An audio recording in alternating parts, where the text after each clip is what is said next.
Hello guys and welcome to this session. So we will continue talking about the DNS in advanced.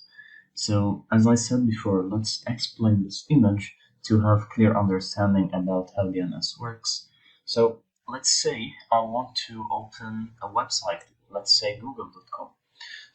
Or example.com as it is shown in this picture. So simply we go on our browser and we type the URL name, and now these are the steps how it will be done in the backend. So we all know that each domain is translated into an IP address, but the domain name is to remember it as a contact number like in our phone book. But actually in the reality, you're requesting an IP address. So when you request example.com and hit the search button, the domain will go and check for the IP address. And how it's gonna be done? Simply, the DNS resolution will go and check the local cache inside your computer.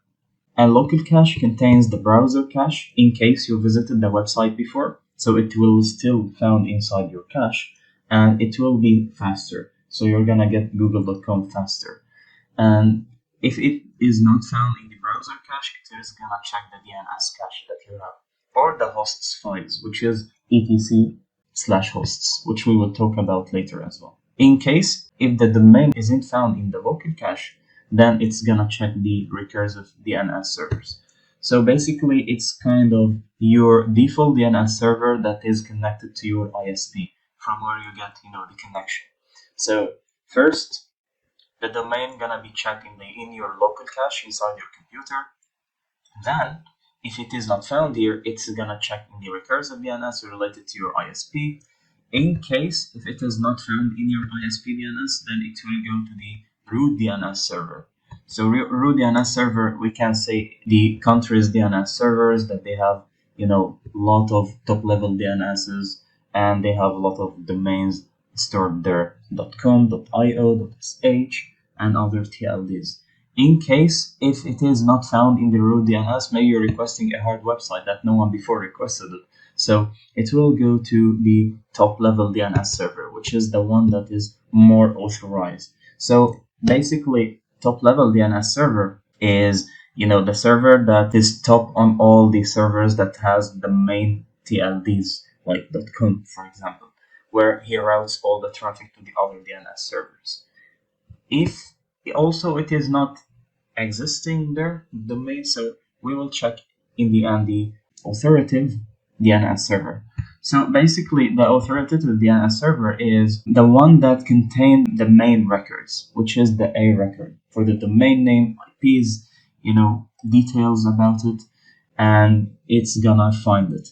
And then it will reply back directly either to the ISP to store it, or it will reply directly to your browser, and it will be stored directly in your cache. So when you request it again, it will be faster.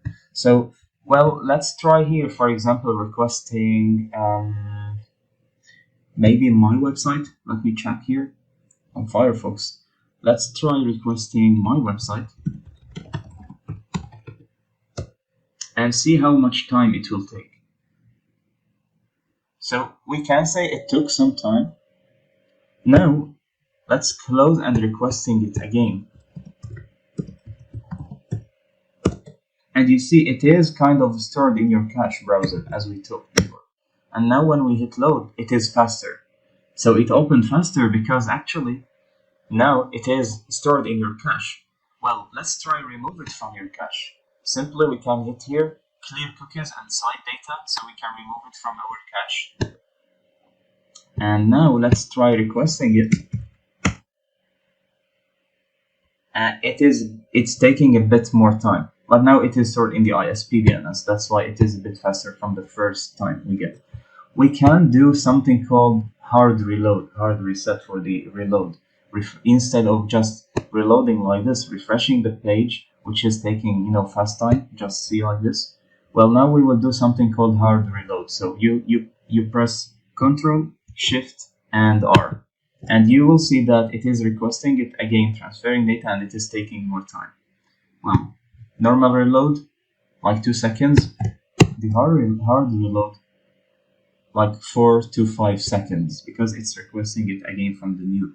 That's why when sometimes you deploy some changes in the code, in the source code inside an application, and you only click the normal reload, the code will not appear. The new code, the new update will not appear inside the website, because you're requesting the page to be loaded directly from your cache, browser cache, or from the DNS server that is related to your ISP.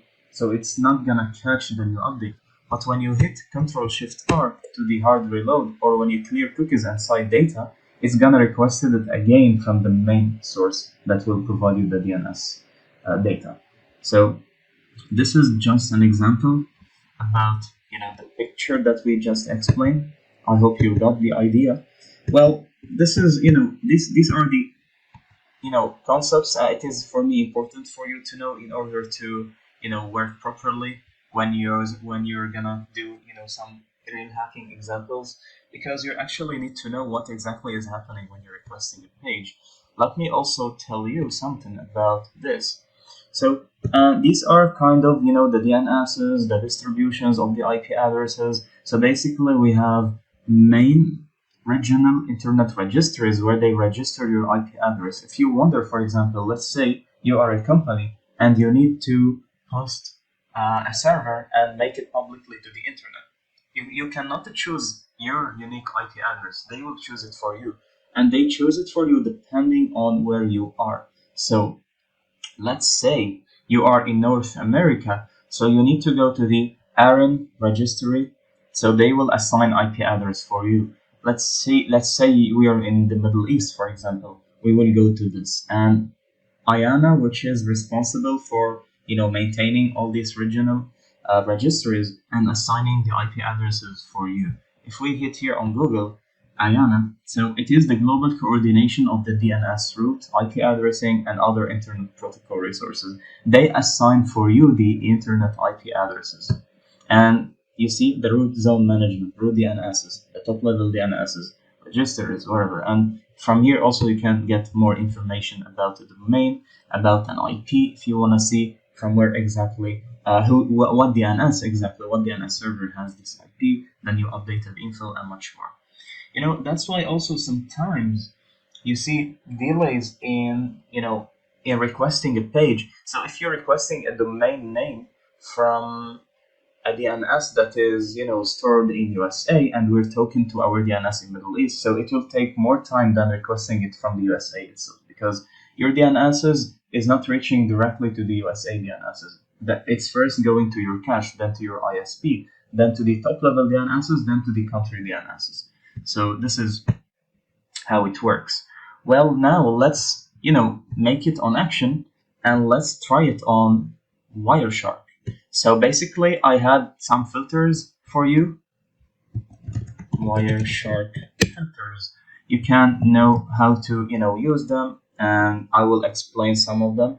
So remember last time we talked about the three-way handshake. We talked about sending requests, the protocols, the packets. So let's actually try them. So let's open the Kali and hit power on. Well, we need this, enter. And also, I noticed something, which is the root, that the password for the root username is not working, or I didn't find it. So I will tell you how I changed the user to the root, because before we were logging in with username Kali and password Kali. Yes. But when we go on the terminal here, when we hit PWD, we hit who am I. So who am I is to know what user are you. Let me just increase the size. Well, I'm Kali. Well, I need to be root, because root is the administrator. So we need to have the higher privilege. So we need root. But the problem is, when we switch user here, and we add root, and we add Kali word, it will show your password is incorrect. And if you remember, I told you everything you need to look for on the internet. So Kali Linux password for root username 2023 because this is a new distribution. So the default credentials is Kali live boot. Okay. So Kali Linux default is Kali. Right. But this is not the root user. We need the root user actually. In this case, we can simply change them. So what I did is we can go back, log in with Kali, and go to the terminal, and then do sudo to give an order, pass wd, and root. So I'm telling him by the order of the administrator, we need to change the password. Well, someone is trying to scan my device, port scanning, because I'm on a public network now. Nice. So sudo pass wd, I need to change the password of the root user. So hit enter, type the password of the Kali, which is Kali. Now, new password for root. Let's put it Kali as well. And the new password is also Kali. Password updated successfully. So now let's switch the user. And now hit root. We go with the root username and Kali as the password. Hit login. And we are inside the root machine. So now if I hit, now you can see root. So at Kali still, but if I hit who am I, now I'm the root user, which is good. pwd, I'm in this directory. We can CLS, we have these directories. So I'm gonna explain a bit of how Linux works, and I'm gonna explain some of the commands there, because it is important to understand them. Okay, let's open Wireshark now. So let me just make the screen, enter full screen mode. Well, this is better, actually. So, and unpin here, so we can have this full screen here. Okay, we got it, thanks. So we click here on the applications, and these are all the tools for information gathering, open source intelligence, route analysis, SMBs, whatever, the SSL. But actually, you're not gonna use all of them. So here you have the usual applications. Here you have the top applications we use usually: Mass, Nmap, NetDiscover, and we have applications for the forensics. These are good to know each one what it does usually. So I recommend you to you remember I told you search on the internet, do Google searching, learn by yourself. So I recommend you to check not every tool, but check the common tools. So for example, for password attacks, one of the main tools is, well, Sewell. It generates passwords for you. Crunch at the as well. But Sewell generates the passwords from the internet. So it goes to the website, it scraps all the keywords and put them in a file. So, it is very good behavior. Crunch, it generates passwords by, categories or bunch of mixed characters. Like you can tell Crunch, I need combination of small letters, big letters with some numbers in 6 length. So it will do it for you. John the Ripper to crack and other stuff. So it is important to understand these things. Well, for example, search exploit is very good to find the exploits you're looking for. And we will go in details and explain everything, even Metasploit, how to exploit, whatever. We will explain all these things. Now, let's go to Wireshark. It is in the sniffing and spoofing, because actually Wireshark is a sniffer. It analyzes the network traffic. So hit on Wireshark. It is important to understand, so this is the interface. Well, don't worry, nothing is hard. We just need to read which interface we need to choose. So we don't need to sniff the Bluetooth traffic. We need the ETH0, because actually, if we click here on the ETH0, we can see our IP address, 192.168.153.135. So to actually know if it is true, we can, because you may have multiple interfaces. we can go here and type ifconfig, and we can see our IP address somewhere here. Yeah, same IP address. This is our interface, eth0. So yes, we need to choose it so we can start capturing traffic here. It is capturing now. So actually, any request you send, let's here, for example, let's go type ping google.com. So actually started capturing it. And we can see here, remember the DNS requests.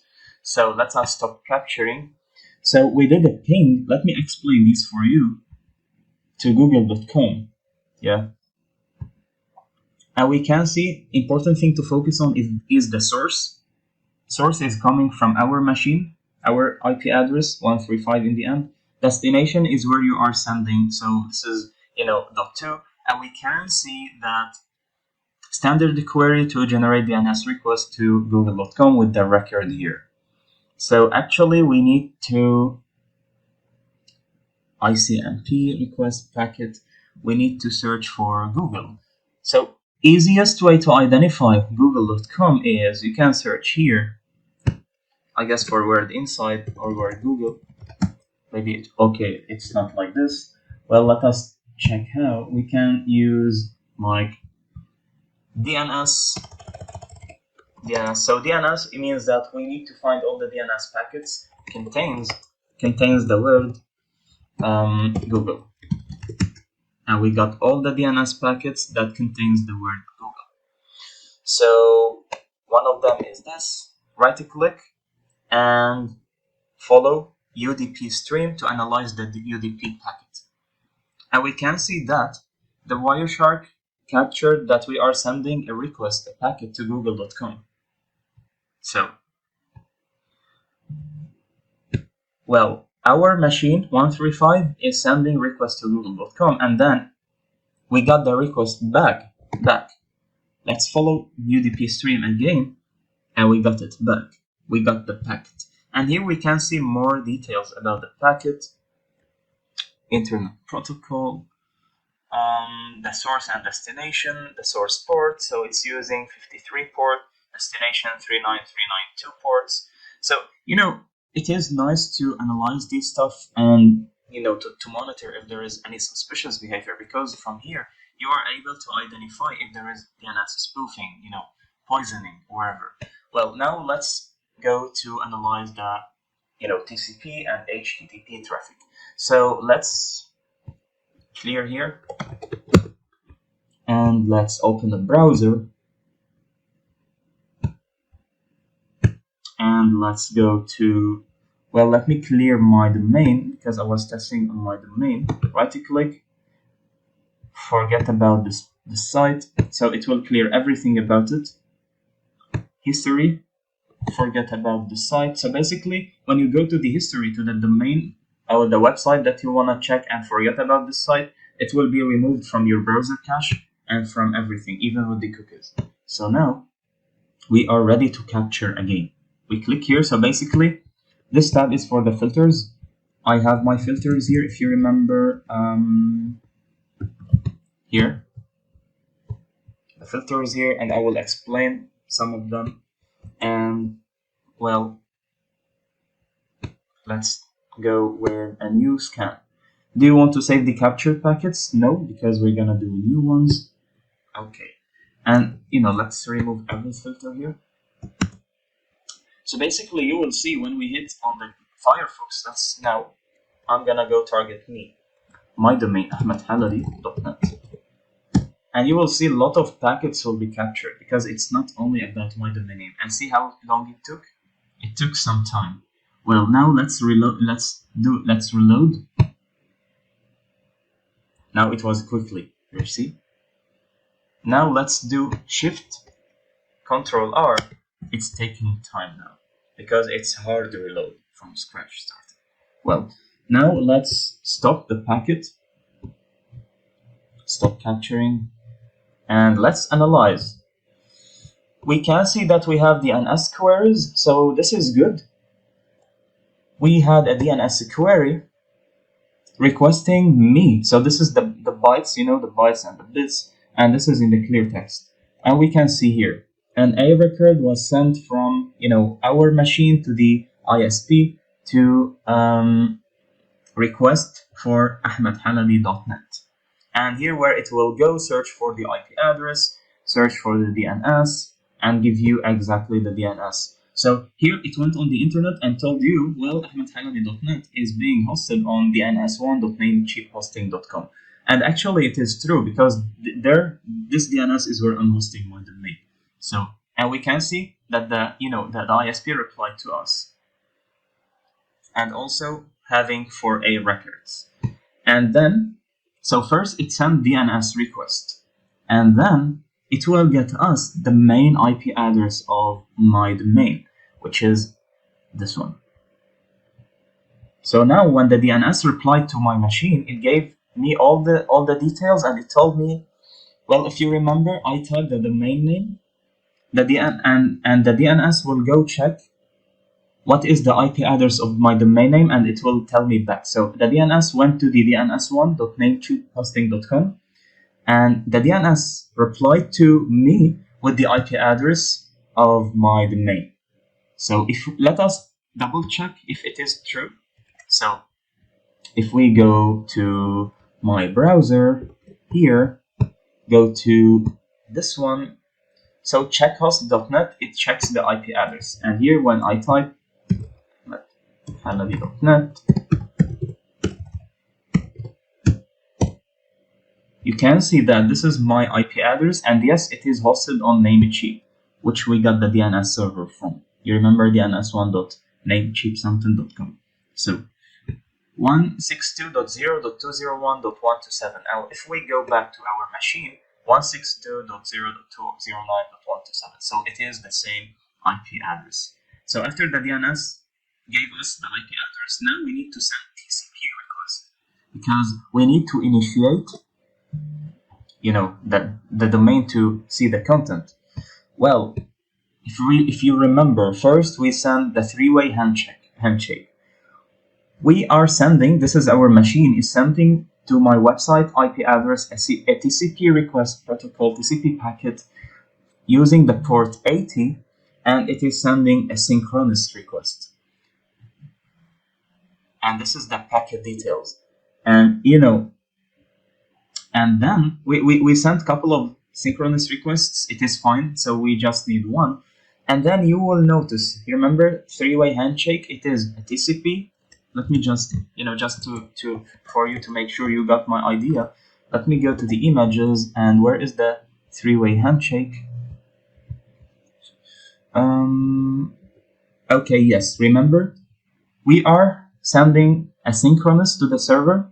Now the server will reply us with a synchronous and acknowledgement that he received our request, and then we will reply to him with the asynchronous and acknowledgement that we received the domain content. So if we go here, you will see that we sent to the domain a synchronous request, and the domain in the source, the domain replied to us that yes, guys, we received your request, and here is an acknowledgement from us. Remember, we sent the sequence 0, it kept 0, and it acknowledged us by 1. So now we replied to him, to the domain, that yes, we acknowledge that we received your request, and we incremented the sequence by 1, and we kept the acknowledgement by 1 because it is his acknowledgement. Then we got, the details of the domain, So now if we hit here, follow TCP stream, we can see that we have the host, the request headers, and we can see the response as well. So we can see that my website is running PHP, it's using WordPress, and yes, this is my domain, and more details. So we received it successfully. Well, I don't need these. Let me clear again. Okay, and when we got the HTTP response of the request now from the server, from the domain, you can see we replied to the domain that we acknowledge, the receiving of the HTTP request, and these our sequence number and acknowledgement number. You see it. So this is how actually it works. And here we're sending another DNS because we hit reload, if you remember, and hard reload, and these things. Well, let me just show you a case when we did a hard reload. So basically, let's look for, well, now because we only need the TCP and HTTP, so or let's just look for the HTTP. Yeah, so we need HTTP contains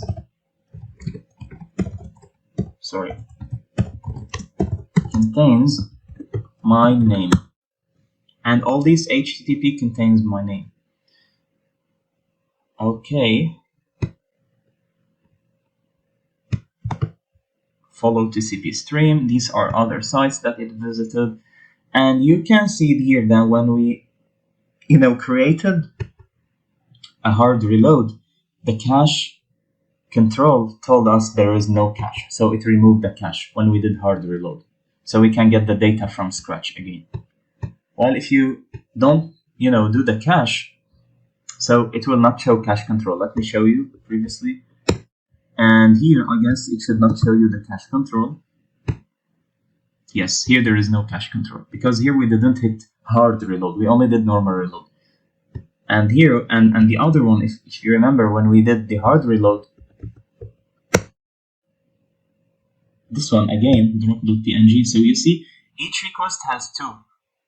We have two. These two ones, 1 and 2. These are before the hard reload, just normal reload. There is no cache inside.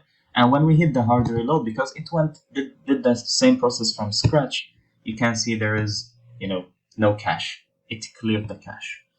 Well, I hope you're understanding these things. It is not need to memorize them properly. Just understand them, because actually in the real hacking, you're not gonna check all these things. But it is good to understand how the cache works, because there are some vulnerabilities inside the cache where you can play inside the cache and do these things. So I hope you got the idea. And you can see here, when we finished everything, then we sent to the domain finish packet, finish and acknowledge.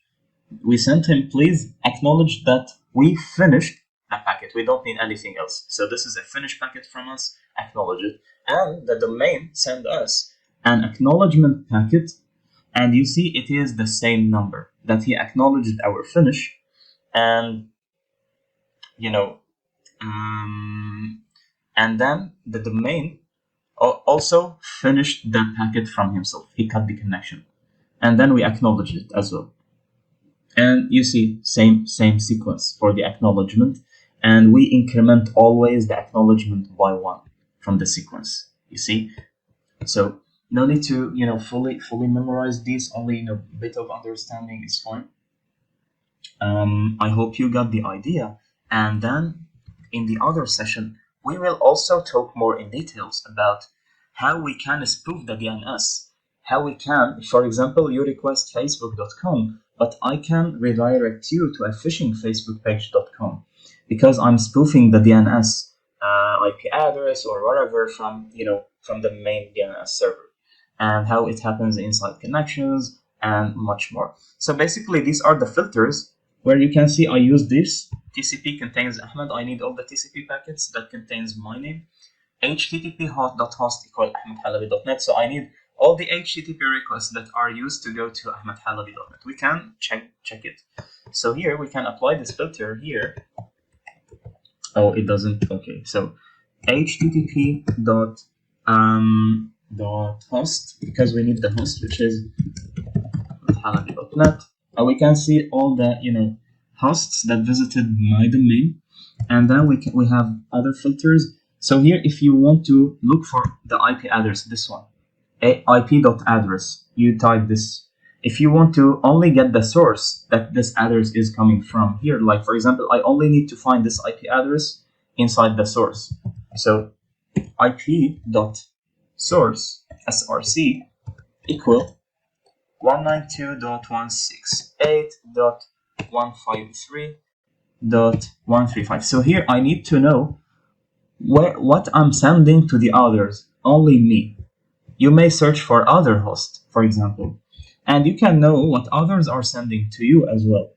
So we can put my domain IP and we can see what he is sending to me. So 162, my domain IP, .net 162.0.209.127, and we can see all the sources coming from my IP, push acknowledgement, all these things and more as well. And all are coming from the domain name, ahmedhalabi.net. And other filters as well, ARP, address relational protocol, HTTP, ICMP packets, SSH, and more as well. Or you can capture both. I need the HTTP and the DNS at the same time. Here you can use these filters just as a combination. Capture this IP address and everything about it from DNS or HTTP protocols. Here not. Capture everything that this IP address is not part of, and other flags which you can, try by your own, check Google, and find even more searches. But these are the main ones that I usually use. Well, I hope the session was useful for you, and in the next one we will go more in depth. And see you. Bye bye.